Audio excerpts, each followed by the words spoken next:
No nosso encontro anterior, nós terminamos falando sobre o texto de Filipenses, capítulo 2, do verso 1 até o verso 11, dividindo em duas partes, do versículo 1 até o versículo 4, quando Paulo nos dá uma recomendação sobre a mutualidade, sobre a nossa sujeição de uns para com os outros, para que humildemente busquemos os interesses dos outros acima dos nossos próprios interesses.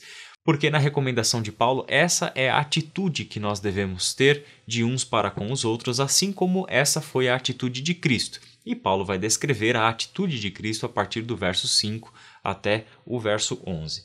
Isso nos leva de volta ao texto de Romanos, capítulo 12, a partir do verso 9. O amor deve ser sincero. Odeiem o que é mal, apeguem-se ao que é bom.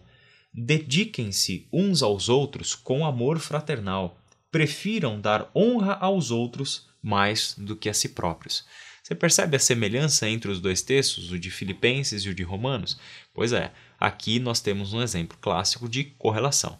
Como que uma palavra está de acordo com outra recomendação das Escrituras e muitas vezes o que Paulo continua a escrever aqui no texto de Romanos traz mais luz para aquilo que nós estamos lendo na carta aos Filipenses. O princípio da correlação é justamente esse, nos ajudar no processo em que a Escritura está me ajudando a interpretar a própria Escritura. É usar um outro texto da Escritura para iluminar esse outro texto da Escritura, fazendo com que a minha compreensão dessa passagem estudada seja ampliada à luz de outras passagens que tratam do mesmo assunto e do mesmo tema. O texto de Paulo continua dizendo o seguinte: nunca lhes falte o zelo, sejam fervorosos no espírito, sirvam ao Senhor. Alegrem-se na esperança, sejam pacientes na tribulação, perseverem na oração. Compartilhem o que vocês têm com os santos em suas necessidades, pratiquem a hospitalidade. Abençoem aqueles que os perseguem, abençoem e não os amaldiçoem. Alegrem-se com os que se alegram, chorem com os que choram. Tenham a mesma atitude uns para com os outros. Não sejam orgulhosos, mas estejam dispostos a associar-se a pessoas de posição inferior. Não sejam sábios aos seus próprios olhos. Não retribuam a ninguém mal por mal. Procurem fazer o que é correto aos olhos de todos. Façam todo o possível para viver em paz com todos. Amados, nunca procurem vingar-se, mas deixem com Deus a ira, pois está escrito: minha é a vingança, eu retribuirei, diz o Senhor. Ao contrário, se um inimigo tiver fome, dê-lhe de comer. Se tiver sede, dê-lhe de beber. Fazendo isso, você amontoará brasas vivas sobre a cabeça dele. Não se deixem vencer pelo mal, mas vençam o mal com o bem.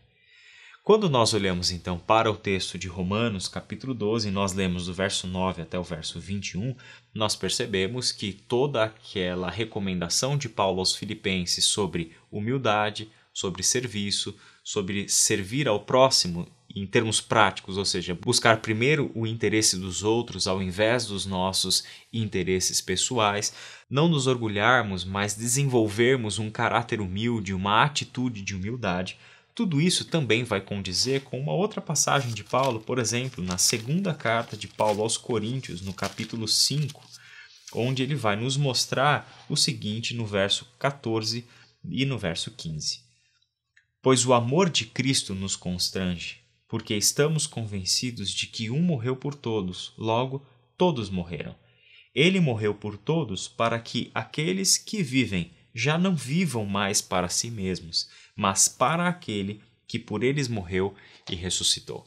Esse é um outro exemplo de correlação, como essa passagem de Paulo deixa claro e de uma maneira muito definitiva, que agora que Cristo morreu por nós e nós recebemos a revelação desse amor de Deus em nosso favor por intermédio do sacrifício de Cristo, a nossa mente deve mudar com relação à nossa própria vida e à vida do nosso próximo. De modo que, agora que Cristo morreu, nós morremos com Ele e ressuscitamos para a nova vida que recebemos dele. Isso significa que essa nova vida já não pertence mais a nós. Se a nova vida já não pertence mais a nós, não faz nenhum sentido nós queremos continuar a viver para nós mesmos. Muito pelo contrário. Justamente porque essa vida não nos pertence, é que nós podemos ofertar essa vida ao mundo da mesma maneira como Cristo ofertou a sua vida a nós para o perdão dos nossos pecados e a reconciliação entre nós e o nosso Senhor.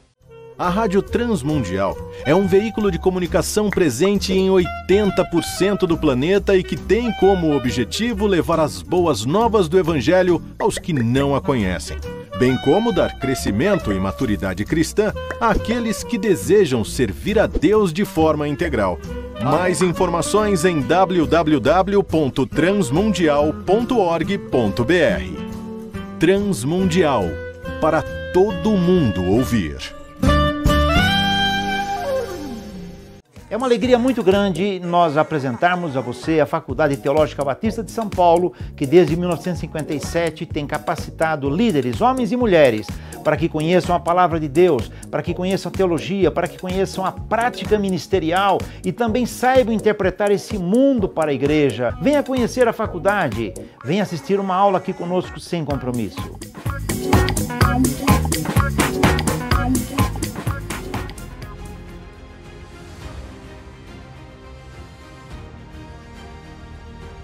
Por fim, feita a correlação, ou seja, na medida em que vamos utilizando outros textos bíblicos e outras passagens bíblicas para iluminar a passagem que nós estamos interpretando, ampliando a nossa compreensão do que está sendo dito e ensinado a nós, isso é um exercício que nós vamos ganhando repertório na medida em que vamos lendo e estudando as Escrituras.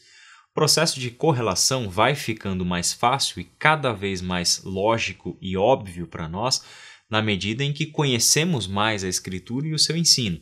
Por isso que o processo de correlação pressupõe uma leitura atenta, dedicada, disciplinada, que aumente o nosso repertório bíblico para que imediatamente vamos fazendo as correlações de acordo com cada passagem que nós estamos estudando. O que nos leva, então, à aplicação. A aplicação coloca diante de nós a necessidade da tomada de uma decisão.